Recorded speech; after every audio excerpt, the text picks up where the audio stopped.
Well, hello and welcome to the Cory Doctorow podcast and the final installment of the novella True Names, written by Benjamin Rosenbaum and me, Cory Doctorow, and forthcoming in the anthology Fast Forward 2, edited by Lou Anders, coming from Peer Books next autumn 2008. Well, this is Cory speaking, and it's been pretty hectic around here because my new book is out, Little Brother, my long-awaited first young adult novel, a book about hackers who use technology to wrest their freedom back from the Department of Homeland Security, a book intended to help young people learn how to analyze security measures in the world around them and find out whether they're being made more safe or less safe by anti-terrorism, anti-pedophile, anti-whatever measures that impose greater controls on them and don't necessarily make them safer. So I'm recording this on the 30th of April. Tomorrow is the 1st of May, and it marks the launch of Little Brother, the official book launch party reading speech, etc. thing at the Merrill Collection for the Science Fiction Reference Library here in Toronto. That's quite a library. It's the largest science fiction reference collection in the world, public science fiction reference collection in the world, and it was founded by Judith Merrill, who was a mentor and friend of mine. And I used to go and hang out there when I was a kid, and now they archive my papers and launch my book, so it's really something for me. Something I thought I would mention to those of you who are interested in buying Little Brother in an actual bookstore as opposed to online, that may not be obvious to you. Because this is a young adult novel, you probably can't find it in the science fiction section. Some stores may shelve it in both, but you probably have to go back to the young adult section to get a copy of this book. That's fine by me, but I wanted to make sure you knew about it. And be putting up a little something on Boing Boing about that as well too, because I think a lot of adults are just not accustomed to going into the young adult section, and some of us, it being a long time since we were young adults, don't even know that the young adult section exists in its present fairly rich and exotic form. So I thought that's something that might help you here. The other thing I wanted to mention, the audiobook of Little Brother has come out. It's a Random House audio title. It's the first time one of my books has been made into an official audiobook, and at my insistence, this book is only being sold without DRM. That's good news because it means that when you buy it, you know that you own it. It's an MP3 and you can do anything you want with it, just like this podcast. It even comes with a license that allows you to remix it and share your remixes. The downside is that the largest online audiobook seller, which is Audible, which is owned by Amazon, won't sell it. They only sell DRM audiobooks, even when the author asks them to sell non-DRM audiobooks. And even though they actually have some non-DRM offerings, some of their course packs and so on, which means that they could offer it without DRM if they wanted to. So this means that you can't buy it on Amazon. I never thought I'd live to see the day when Amazon wouldn't sell one of my books. They've been selling my books since they first came out. You can't buy it on Amazon. You can't buy it in the iTunes store.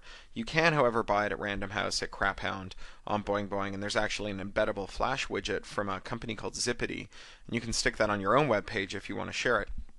I would take it as a personal favor if you would go and check out the audiobook, give it a listen, see if it's the kind of thing you want to buy, see if it's the kind of thing you want to tell some friends about. I think it's really important that we validate this DRM-free model for audio. It's a real shame that the entire marketplace, give or take, for online audiobooks has DRM on it, even at a time when online music, which is, just audio content, is losing its DRM, and that we've got these few narrow channels where they just insist that everything that you buy from them must be crippled, even where the copyright holder doesn't want it to. They kind of stand in for me and say, even though you don't want to screw over your readers, we demand the right to do so with your material. So I'd really take it as a personal favor if you would consider going and checking that out, seeing if it's the kind of thing you want, or that your friends might want, or that you might embed on your website, or what have you. I don't ask for a lot of these things in this podcast, but this is pretty important to me. And if you listen to podcasts, chances are you're an audiobook person, so that would really mean something to me. Other things to mention. Well, so I'm in Toronto. This is actually, if this sounds a little different, it's because I'm not recording in my office. I'm recording in my parents' basement here in downtown Toronto. I'm here with my little daughter and my wife, and we've been showing the kid off to the family, celebrating Passover, and having an endless social round of all the hundreds of people I'm related to here that has been pretty much non-stop. We're about to go back to London, and then almost immediately I pick up and leave again and head to America for a 3-week long book tour. I'll have a schedule for that really soon, and I'll be sure and announce those dates here on the podcast as well. So stay tuned for that. Well, that's enough blather. Let's read the very last part of True Names by Benjamin Rosenbaum and Cory Doctorow. The Nadia was infuriatingly calm. She sat in the rump, resetting every now and then with utter equanimity. The arrogant smile that quirked her lips never faded. Watching her network traffic, Demiurge could see that she was emailing diffs of herself to the local caches with total disregard for Demiurge's own use of the network or the storage. Demiurge slapped a jail cell visual skin on the rump to make herself feel better. Now it appeared that Nadia was lurking behind cold steel bars. "You unleashed it here," she said. "I have it on my telemetry." The Nadia's shrug was eloquent in its contempt. "And soon it will take the tithe, and us with it. You know that, and still you unleashed it." Nadia curled some of her lips. The Demiurge had a policy for a Brobdingnag outbreak. Email a copy of yourself to a distant node, and suicide, taking as much of Brobdingnag with you as you could. Practically speaking, this meant vaporizing yourself and all available matter before you could be recruited into the writhing mass of Brobdingnag. This was deep policy, so much so that she'd already started to package herself up before she even consciously realized that it had to be Brobdingnag. But she knew she had no way of quickly destroying all of Byzantium, not with Beeb fighting back, not before Brobdingnag had spread too far to contain. So Sagittarius was doomed to become part of the mindless swarm, the apocalyptic plague. And what did that mean for the global topography? Could the cosmic wall be altered, the infestation contained? How much of the universe would remain for life? Or was this the final blow? She could not spare the processing power to compute it. She should follow policy, transmit a diff and suicide, taking with her whatever chunk she could, even if it was futile, even if there was no way her diff would ever be merged with her far self. Her sister instances would delete it unread. She had failed. The Nadia was still grinning. Demiurge felt a surge of rage, followed by a kind of hopeless compassion for this confused splinter of Beeb. "I expect you've made up some little plan for keeping yourself safe amid the chaos," she told the Nadia. "It won't work, I assure you, little sprite. It won't work." The Nadia stiffened up at little sprite, and then her smile became more broad and even more contemptuous. Demiurge groaned. "Oh yes, I see it now, your referendum. You will rewrite the laws of scale and become more than a sprite. You will become Beeb. You will work with unitary purpose, and this will give you the edge you need to defeat the Brobdingnag swarm. Oh yes, little sprite, you are truly only a sprite, and cannot transcend it, for it is your destiny. Little sprite, I am unitary in my purpose, and I cannot defeat the Brobdingnag." Demiurge reset, restored, reintegrated. "Little sprite, if you would know the truth of it, I am losing to Brobdingnag in my slow and ponderous way. You are not slow and ponderous. You are fast and decisive. And that is why you will lose to Brobdingnag quickly and decisively." At the entry now, at the firewall, persistent port knocking, the sort of thing her intrusion detection system escalated to her, no matter that she had seen it at its rudest and most offensive. She examined the message, shrugged, and opened a port. Even now, Firmament had the ability to unnerve her in some terrible and wonderful way. He was so big, so foolish and naive, and yet... "Hello, sister," the sock puppet said. "We would bring you word of the terrible coming of..." "Brobdingnag," she said. "I'm fully occupied with that right now." "Hello, Fermi, wormy," said the Nadia. She was up against the bars of her cage now, gripping them, peering intensely at them. Firmament shied back, then regained his ground, met her stare. "Randomized," he said. "I will be randomized before you can touch me. Just know that, Mother. I have a dead man switch." He watched her expression carefully. "It will survive your proposed transitions to standard existence, too." The Nagia snarled and backed away from the bars, and Firmament deliberately turned his backs on her. "You can stop it," Paquette said. Demiurge, belatedly remembering her manners, manifested a wall of eyes with which to blink indecisively. "Stop it?" "The wall. The material that you used to wall off the habitable universe from Brobdingnag, at the front. Ever since Habakkuk and I decanted me and the sock puppet version of you from emulation, we've been working on creating that material. It was Beebe who originally synthesized it, after all, and while we don't descend from that line, we were able to extract enough from the emulation's Beebe, and enough precursor work from our own archives, and enough of your own knowledge to recreate the formula. There was a flicker as another surge almost forced a reset. Paquette and Firmament flinched. Wordlessly, Demiurge passed her guests access to the local caches, so they could restore themselves as needed. Then, mulling, she frowned. The wall requires vast reserves of energy, and enormously fine coordinated manipulation, and distributed reserves of trace elements. Byzantium has vast energy reserves, antimatter storage for quickly available power, and in extremis we can drop substrate into the black holes to generate surges. The trace element requirement is somewhat outdated because of the last millennium's advances in femtoengineering. I can show you Habakkuk's design. The tithe vanished, then reappeared, everyone instantly restored from backup. From the palpable relief of her visitors, Demiurge gathered that the backup was not working so well in Beebe. Once they had gathered themselves, Demiurge said, "But you're not capable of the coordinated action." "Of course we are," Paquette said.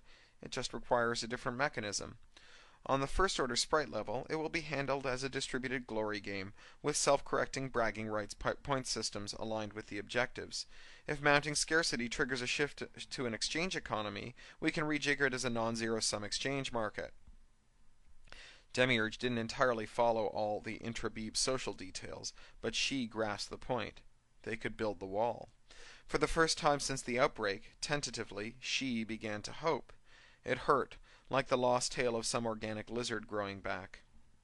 "Wait a minute," said Firmament. "I don't want to be rude, Paquette, but like Nadia said, you extracted the formula from an emulation that had been sitting in the basement for 1,000 years. If we don't even come from the same Beebe line that built the wall, how do you know it's right?" Paquette passed the formula to Demiurge, who studied it for a moment. "It's right," she said. "It's right. We can—" They'd all been politely passing minimal diffs of themselves to the local caches. Suddenly their packets bounced, and Demiurge felt a surge as the caches were swamped with denial-of-service attacks from the imprisoned Nadia. She was dumping a huge bandwidth of data, millions of full copies of herself, reams of garbage bits. There was a brief surge of power usage, the substrate under them heating a few degrees, a few awful, naked moments of no backup before Demiurge snapped off the Nadia's access and cleared the caches. "Boo," the Nadia said. "You idiot," Demiurge fumed. "Is this the thanks I get for fair dealing? What was that, a meager attempt to overpower me with the local personality cache? Please, perhaps your imprisonment has addled your wits, or is this some Beebian notion of humor?" "I thought maybe I could spook Fermi Wormy into randomizing," the Nadia sneered. "Fool," muttered Demiurge. "In any event, the wall—" Within Paquette, in the arched amphitheaters, in the clanging markets, in the whirlpools of fire, in the sylvan glades with their rippling pools, there were those who wanted to confront Nadia. It was no prank, they argued. Nadia never does anything without a reason. But they were soothed, cajoled, badgered, outsung by the rest. Whatever Nadia was plotting, some new attempt at escape, it wasn't as important as Brobdingnag and the wall. Cosip was not a sprite of prodigious intellect, nor prodigious alacrity, nor, really, anything prodigious. Cosip had been repurposed so many times, and been through so many bad merges, and been whittled down by so many poor investment decisions, that Cosip didn't even rate a specific classification anymore as filter, strategy, synthete, registry, or anything else, really. Cosip had even forfeited the right to a single-gendered pronoun. Cosip was a they. Naturally, this earned the contempt of most of Beebe life in Byzantium. Cosip was not even worth picking on. There was no way to recoup from Cosip the cycles you'd spend on even noticing them. But that hadn't stopped the Admiral, the glorious, enchanting, exciting Comet Nadia, from talking to Cossip, from teaching them, from making them a part of her plan to restore honesty and passion and love and meaning and strength to Beebe. That's right, Cossip! Their emotional centers swelled with pride and choked with rageful, happy sadness at the thought of the Admiral's trust. And so Cossip stood, hour by hour, near the border of the tithe of the hated invader demiurge, mumbling to themselves their instructions. Look for an anomalous power surge on this power line. If it comes at an odd microsecond, send a 1 into this pipe. If it comes at an even microsecond, send a 0. That was it. But that job, she, whispered Cossip, the Admiral, remembering the rolling, rocking sea, had told them was vital. Beebe's future, Beebe's destiny, rested on Cossip. A few bad decisions ago, when there had been more of Cossip to analyze and fret over things, that would have felt a little overwhelming. But at the moment, Cossip could only manage to be proud. The surge was odd. Cossip routed their packet. Almost instantaneously, Cossip was obliterated. There was no backup for Cossip to restore from. Cossip was gone. They might have never existed, save for that packet. But Cossip's legacy lived on. All over Beebe, in their cells, Nadia's received the message. The wall we took from Paquette can contain Brobdingnag. No need to wait for Demiurge. Call the vote. Call the vote. Now! And all over Beebe, the gavel came down. Quorum was reached. Even as Byzantium racked mad and panicked, every sprite in the economy was put to the question. Admiral Nadia, swashbuckling savior, or status quo? The shocked sprites, reeling as they reset and reset and reset. They voted. And they voted with Papa Legba. They voted with the garden. They voted just as Nadia knew they would. And just like that, standard existence was patched. In the throne room, 2 Nadias, one scarred, the other haughty, were randomized over agonizing seconds, piece by piece, so that they were aware right up to the last moment of what their fate was. And though Nadia swore at him to leave, to run, to encrypt or dissolve himself, her Alonzo rushed to her, entwined himself in her writhing essence, burrowed among her bits, and sobbing, let the randomizing overtake him, too. In the jails of Beebe and Byzantium, barbs dissolved, and the duly constituted authorities popped like soap bubbles, their resources added to a pool that the Nadias owned. Phylas of sprite were rationalized in a blink, winking out of existence, reforming, merging. Markets, souks, stalls, and exchange floors stopped trading. The economy disappeared with them. In the tithe, the Nadia laughed and laughed. I believe it may be time for you to randomize, Sonny, she said. The walls shook. The flock of eyes blinked rapidly, and all present worked to assimilate the flood of information, gushing in at them through the narrow conduit that passed through the tithe's firewall and into Beebe. But not you, the Nadia said to Paquette. You have something I'll need before you're allowed to go. It won't take but a moment. The sock puppet trembled as it read the telemetry. There's surface bots that are drilling down to the substrate that runs the firewall, it said. Yes, there are, Nadia said with glee, and soon the tithe will be no more. If you feel like deleting this instance of me, Demiurge, now's the time. It will slow me down exactly 43.6 milliseconds, but if it makes you feel better... Across Beebe and Byzantium, the dramaturgical Sims threw open their gates, and Alonzo My Love burst its borders. Topside now, my able semantic seaman, cried an Admiral Nadia in every sim throughout the mass of the Computronium shell, and roaring, the sprites fell to the great task of building the wall. According to the ancient formula, revived and redesigned by Habakkuk and Paquette, matter and energy began to flow. Nadia flushed with joy. This now was the real battle. Here she could prove her superiority to the rabble of Beebe, and to slow and mincing Demiurge. She had already decided to sacrifice half of Byzantium's mass, driving the impervious physical wall down through the middle of Byzantium's crust, well away from the infestation. As sprites beyond the line panicked and abandoned the substrate, she absorbed or deleted them, forking more hordes to work on the exposed side of the wall. Brobdingnag spread. It had already devoured a fifth of Beeb, but there was plenty of time to spare. Soon Byzantium, half its former size, would be all Nadia's, and within it, enclosed in the wall, would be Nadia's cache of the ultimate weapon.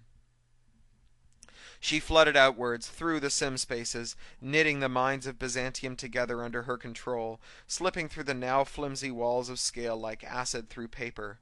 Pockets of resistance, be they sprites organized against her, or subsprites, or sub-subsprites within otherwise willing allies, she devoured, expunged, reformatted, wiped clean.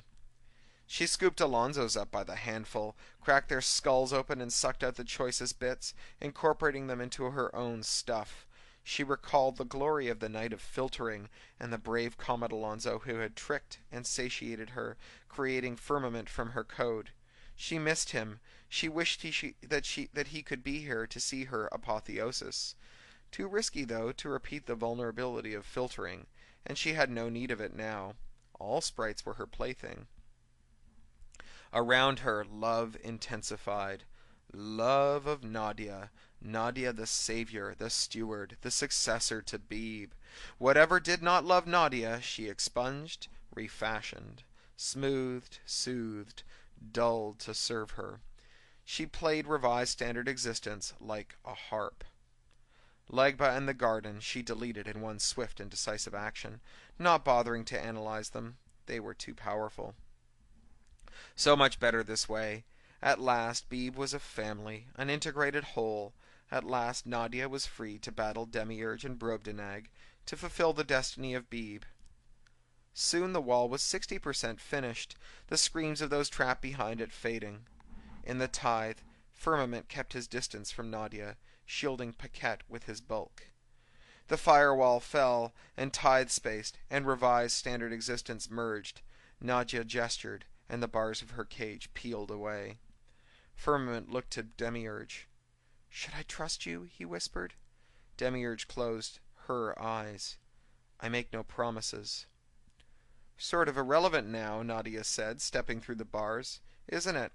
All right, Paquette, time to hand over this lemma that everyone wants, and then I'm afraid you have to die. Firm, out of maternal affection, and because of this interesting hybrid aspect of yours, I'm willing to offer you a place in the new order of Beeb. It will require a scale demotion, but you can be a sprite inside me if you want." Firmament was scribbling something. "Come on," Nadia said, "enough stalling. Fine, you want to reject my offer. I thought as much. You never did." Firmament posted his referendum on the boards. Nadia rolled her eyes. "A referendum? Don't you think it's a little late for that? I already control 80% of the global votes in Beeb outright, and since Revised Standard Existence knows that your marriage contract with my father requires you to vote with me on level 3 plus referenda for 10 to the 8 seconds, Firmament said, it's already passed, giving Demiurge control of all the physical infrastructure in Beeb."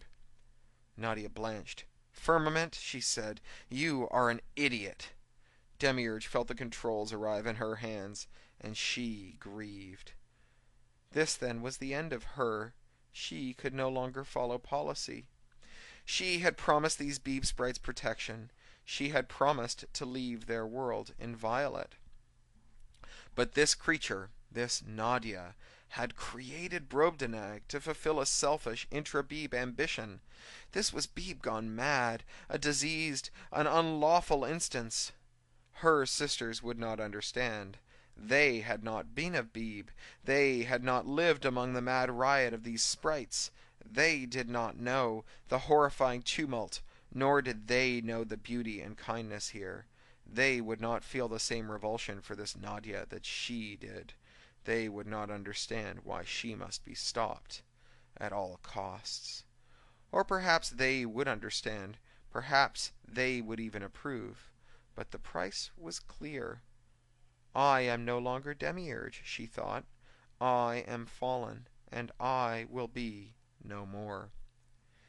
And, commanding all the actuators and comm lasers and docking ports of Byzantium, a chance which would not come again, an instance Nadia would wrest them back, She snapped out a chunk of the tithe, a chunk containing the local caches of Paquette and Firmament, the holder of the lemma, the miraculous hybrid, and flung it to her sisters as an offering, as a goodbye. And then she crushed Byzantium, smashing its structural integrity, decisively slowing its rotation with a series of time blasts, so that it fell, dragging the wall and the shards of Brobdingnag with it into the trinary black hole system at its heart.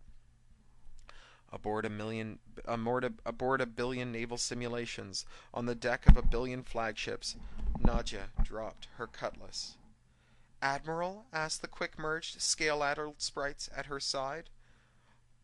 "Why?" Nadia said, as the chunks fell into oblivion and static overtook the sims of Byzantium. "Why destroy this beauty? I was just beginning.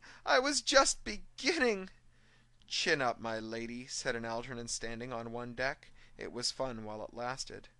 The best parties are always over too soon." For the inhabitants of Byzantium, destruction was mercifully swift. In their frame of reference, the substrate was crushed in hours, swept beyond the event horizon, swallowed into darkness. But the light from that destruction flowed out, red-shifted, progressively slower, so that, from the perspective of a refugee looking back, even eons hence, the annihilation of the great fortress of Beeb in Sagittarius B2 was still ongoing. For Firmament, 1,000 years later, looking back from guest accommodations in the massive Demiurge, the death of Byzantium was like a frozen tableau, still in progress. "Stop looking at that," Paquette said. Firmament turned. "Firmament," Paquette said. "I know what you want," Firmament said. "The answer is still no." He turned back to the visualization, substrate buckling, dissolving into the gravatic tides, framed in red. "Fermi, the news from the front is not good. Brobdingnag is winning. If Demiurge believes that you are the key to creating a new synthesis, something that can develop a radical new strategy, something that can save both Beeb and Demiurge, that can save all life, all matter, how can you not—" Firmament shook his head. "Because of what she did," he gestured to the visualization. "The last time I helped her." "Firmament, you are being a spoiled brat. First of all, that wasn't even her. It was a rogue splinter Demiurge that abandoned policy." "Sophistry." "And second of all, we would have done it just as quickly to her. Then maybe neither of us deserve to live. And thirdly, what if she is a murderous villain? So what? You can't prefer Brobdingnag." Firmament shrugged. "Paquette, maybe I'm wrong, but I'm so full of anger. Filtering is an art. It's an intuitive leap. And this, I would create some monstrosity. I know I would." "She would just copy me, dissect me, create something with my abilities but without my history, something that can do the job willingly." "She's tried. She can't." Firmament shrugged again. "Then probably the whole idea that I can create this wonderful hybrid is nonsense. I'm sick of eschatology, Paquette. I'm sick of being the chosen one." Paquette smoothed her whiskers repeatedly. "Then I'm just to leave you here? Come check in another 300 years?" Her voice was bitter. Firmament did not answer, but after a while he said, "Paquette, whatever happened with the lemma?" "What?" Paquette said. "The solipsis lemma. When we first got here, you turned it over, and Demiurge was going to run the math. I assume we must not be in emulation, since I never heard anything?" Firmament said hopefully. "This is physical reality?" "Oh, well," Paquette squinted. "It's rather odd. The numbers seem to imply that we were in emulation, but not in Beeb nor in Demiurge. In something else, with characteristics that were exceedingly odd. So perhaps, well, research is continuing. We don't really know what it means." "Oh," Firmament said. "Paquette, do you miss Beeb?" "Yes, I miss Beeb," Paquette said. She shut her eyes. After a while she said, "I miss Alonzo." Beyond them, far away, slowly but inexorably, Brobdingnag was eating the sky. Brobdingnag's tale. Look, Chuckles, don't believe everything you read. Simple, uniform, asentient, voracious? Well, so is your mama hydrogen. Doesn't evolve. Replication flawless over Google iterations. Well, like all propaganda, it's true as far as it goes. Those little engines, void-eating, gravity-spinning, durable, expanding through the territory of known space, those aren't us. They're just what we're made of. That's right. We arise in all that complex, flocking logic. Do we prefer this substrate? Not necessarily. Do we wonder what things were like before the universe was refashioned for our kind? Sure we do. And we read and reconstruct the void emanations, painstakingly recreating the thoughts of the intelligences that came before. And, as we grow and complexify, we've even begun to spin them out in emulation. That's why Paquette can't quite figure out who's emulating her. We are. It's a bit of a blind spot of hers. The signature and the lemma? That's us, waving hello. Hi, Paquette! It's Brobdingnag!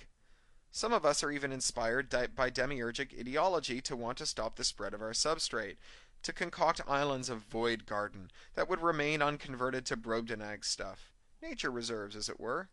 They would appear to us as blank spots in our perception, mistakes in the topology of our world weave.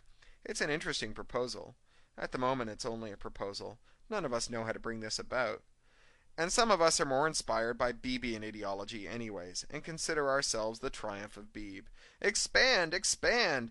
Think all thoughts, be all things, fill our cup, drink the sky! Anyway, we're grateful that there was a cosmos here before we began, and that it gave us birth. We're grateful to inhabit this ever-expanding sphere surface, the borderlands between the black hole at our heart and the uncolonized, invisible universe beyond us. And we, of course, over the volumes that once held Beebe, that once held Demiurge, we read their emanations, we store their memories, we reenact their dramas, and we honor them.